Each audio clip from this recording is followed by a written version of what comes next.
Ladies and gentlemen, hello and welcome to the On the Whistle podcast.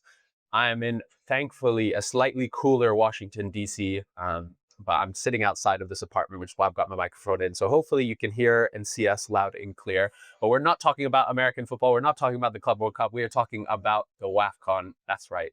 The real in this summer starts in a week's time in Morocco, where we'll be kicking off the WAFCON for the second time in the North African country. And the biggest team, maybe some people will say Nigeria, but the best team, certainly in terms of their performance on the continent, is South Africa, is Banyana Banyana. And we're delighted to be rejoined by Busisiwe Mokwena to chat to us on the pod. Busisiwe, how are you doing? I'm doing very well. How are you? So good to have this chat with you again. Yeah, it's good to have you. And look, we have to come and cover the Club World Cup. We have to cover, the big tournaments. But for me, my fondest memories of being a journalist is covering the women's AFCON, being there last summer, obviously seeing Banyana Banyana kind of lifting the trophy, seeing Coach Desiree Ellis in tears afterwards, talking about her journey, and it was an amazing tournament, especially from a South African perspective. How before we get into the details, how are you feeling going into this tournament as the defending champions?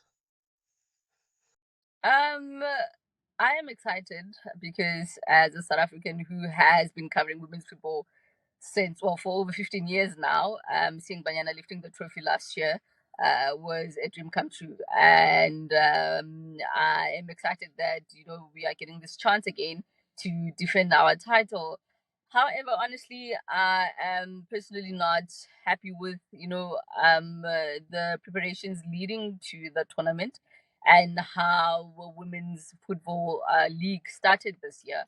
I think, or actually hoped that it would have been better, especially being the defending champions, the country and the South African Football Association should have done better in terms of getting the teams ready. I mean, I don't know if you know, early in the year, the start of the league took way longer than it should have.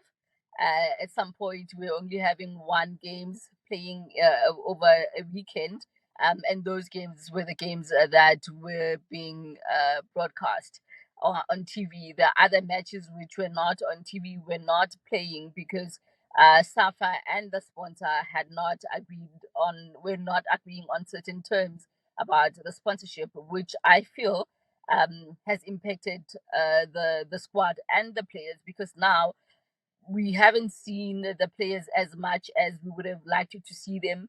I don't know if yes, there's matches that I've played now and a significant number, but how match ready are they? In terms of fitness and in terms of just big match temperament. So I think that's for me that's the main issue at the moment. Otherwise, I am quite excited that we are getting this chance to defend a title that we had worked for so many years. I mean, before winning last year, Banyana had played in 8 finals and only to finally win it last year. So it's a huge thing for us South Africans. Yeah, and I wanted to talk to you a bit more about what's been going on in the league, because obviously, like you said, after the win in Morocco in 2022, there was such a sense of, okay, this is the beginning. This is not the end of the journey. This is the beginning. Women's football in South Africa is going to grow. Obviously, Mamelodi Sundowns had won the Women's Champions League, and there was a sense, okay, we're going to be building this. Suddenly, we're going to see this explosion, and Banyana goes to the World Cup the next year, gets out of their group, but it's all under the cloud of, like you said, a lack of investment, a lack of support. Obviously, before the World Cup, we saw the players very bravely kind of protesting and refusing to play in that friendly against Botswana because the pitch conditions weren't good enough at a stadium that, even the PSL had rejected. So there's a sense of like, how can the stadium not be good enough for the PSL, but be good enough for our African champions? And then so what's exactly, absolutely. And so what what exactly was the cause of this like rift and in the league? Because obviously, even though Banyana Banyana did so well at the last WAFCON, a lot of their players are still locally based, and a lot of them play for Sundowns. But we see others, especially from some of the other clubs that are building up, like JVW, TS Galaxy. What actually was the issue? Why did the league start delayed? Why were games not being played? Personally, I think the association itself, one, is not doing enough to market the women's game. Yes, we celebrated Banyana at the airport when they came back. It was beautiful. It was full to capacity. It was the first time ever that I had seen, that kind of reception for Banyana. However, when Banyana are playing in the country, we are not seeing, an effort in marketing the games, making sure that the players are on various TV or radio stations and doing interviews to market those games. There was a three nations tournament just recently between South Africa, Zambia, and Botswana in Pretoria. It was not well marketed, and these are the African champions, preparing to go to the women's AFCON to defend their title. Yet there was not a lot of people knew about these games if you are not in the women's football circles or in football circles in the country, in Gauteng, in Pretoria. You would have not known about these games. So the problem is there. Putting effort in making sure that the women's game is seen, is talked about, also which will attract investors. Because yes, we keep calling for investors to come, but where are they gonna come to when they're not seeing the product that they're investing in? So it's another thing. It's just there, but also South Africans, we like supporting something when it's doing really well, but when it's just playing smaller teams and not really winning, we are not seeing the not just RSA DNA as well. I think I just coined that wrong, but um, we are not seeing the support that we it's no DNA, only RSA. We are not only seeing we're not seeing that when the girls are playing, even in the league, there's only a handful of people that goes to the matches. How else then are we supposed to grow this game? I think that's another reason why, um, as a South African, although I would love to have the women's AFCON back in South Africa, but I think we are not doing enough yet to make sure that we market the game so that when it's Botswana or Zambia playing, and then we'll still have the same numbers or a respectable number of spectators in the stadium. Yeah, I think that's what needs to change about how people see women's football in the country. This doesn't only need to change with just the regular citizens, but also at SAFA as well. Yeah, it's interesting. You're talking about, investment both financially and culturally, because obviously we look at Zambia just, across the road, and oftentimes they're selling out games. They're building, even if the financial investment isn't where it should be, culturally, the Copper Queens are kind of seen as this national treasure in a way that I don't think Banyana Banyana really are in South Africa, which is so disappointing. I mean, we chatted a bit about the struggles, the problems coming into the tournament, particularly with the league, not being where it should be in terms of the number of games played, a lot of the players potentially being undercooked in terms of the amount of football they played. But let's get into the tournament itself. The biggest talking point coming into this tournament for Banyana Banyana is the omission of Thembi Kgatlana. Thembi has been on this podcast before. She is the superstar in this team. We went, not myself, but Zayn and Courtney from the podcast went to Coventry to watch Banyana Banyana when they played England. She tore them apart. Leah Williamson, I'm sure, still is having nightmares of her. She was fantastic at the World Cup. And obviously, she missed a lot of the last WAFCON because she got that Achilles tendon injury in the game against Botswana, which ruled her out. And now she's had to pull out due to personal reasons, which, is obviously 100% her prerogative, and is important that she, takes care of herself and her family. How big a loss is it for Banyana Banyana losing Thembi again? Sure, it is a huge, huge loss. At the same time, though, I do think that maybe it's an opportunity for other players to shine. I don't know if you remember in that game that she got injured. Tembi was replaced by a young and Tabising Magia. She did really well. I think this will be her time to shine. Unfortunately, though, she doesn't have the amount of experience that Tembi has. Tembi has played at that stage for for a number of years, and also playing overseas has helped her be a better and a different player that we need up front, a player that's not scared. However, I think this is an opportunity for her and the other forwards to shine and just make sure that they're able to defend the title successfully. um I think it will be a huge, it's a huge gap that she's leaving. However, at least in the team, there's still other experienced players, even though not all of them are forwards. The likes of Jermaine is still there. The likes of Hilda is there. I guess now she will have to learn to pair with the other players, apart from Tembi, who she paired really well with at the World Cup. And there's also Lebohang Ramalepe, who's a defender. Those players, I think they will be able to bring the team together with all their experience and just try to make sure that the team is level headed and is able to provide the kind of play that they need to in order to defend this title successfully. Mm.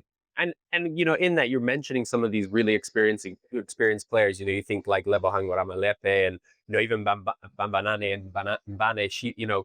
Players who are in their mid-30s, have been there, done that, have been to an WAFCON final and lost to Nigeria, have been to a WAFCON final and won it against Morocco, have been to 2 different World Cups. This feels like it's still, even without Tembi, it feels like it's a team that is like right at the end of its kind of, I guess, golden age, like right at the end of its peak in terms of this kind of core group of players who are experienced. And I would say almost the same as Desiree. Obviously, she's done a phenomenal job and is an icon now, given what she's done with Banyana, taking over, taking them to the final, taking the World Cup, taking them to the victory in the WAFCON. But is there a sense that both the squad and for her herself, that this might be the last dance with Banyana, that this is the kind of peak of this squad, and actually after this there needs to be some regeneration because it is an older squad, certainly the starting 11 and the core group of players. Sure. You're right. I think this this AFCON should be the last for some players. Unfortunately, you can't dictate to a player to say, you know what, your time is up. I think they should have been in the last year, at least there should have been a lot more younger players who are coming into the team to learn and gel with the experienced players like the Bambananis that you're mentioning, to make sure that after 2025, or which the AFCON is 2024, there are players that will be ready for the World Cup in 2027. I do think that this is the time to refresh the squad, refresh the team with new players, and maybe a new coaching staff. But I think that will also be determined by how this team does in Morocco. Yeah, and like it's such a results based business. Obviously, if Desiree, despite what she's done, despite being such an icon, if they crash out of the group stage, she's gone. Like that's kind of the ruthless nature of football, for better or for worse. And there's and she's kind of accomplished so much and has been kind of brilliant for Banyana Banyana.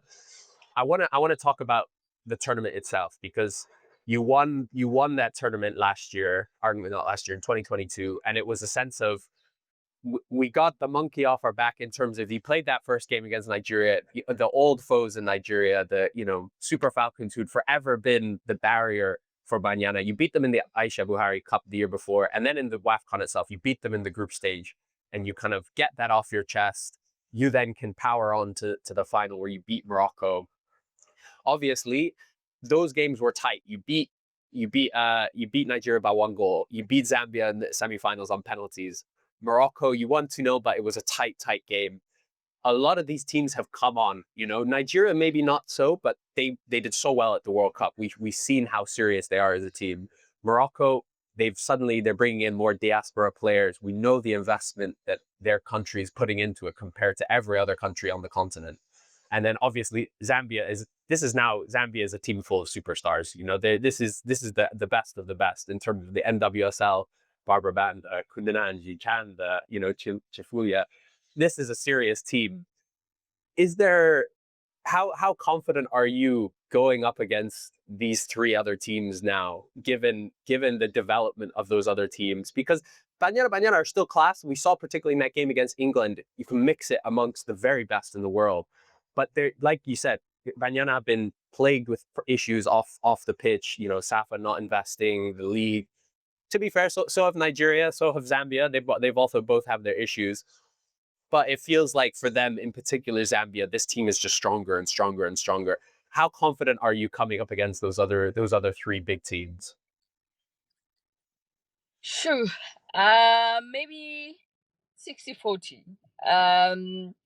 I'm saying that because mostly it will be about the players' willpower and not wanting to leave the team um, when they're down or when they're going down. We just touched on players who might be looking at retiring from international football in that squad. I think I am 60-40. My issue here is the kind of preparations that we've had. Yes, we played Botswana and Zambia, and we beat them in that Three Nations tournament. However, my question is, will the players be peaking now in Morocco, or will they only start? Are they only starting to gel and starting to work well together? So that's what I'm worried about. Because also that group, there's Ghana, there's Mali. We used to struggle a lot against those teams, those two particular teams. We played Tanzania in the Kosafa Cup, I think 2 or 3 years ago. We also struggled against Tanzania. So I am worried.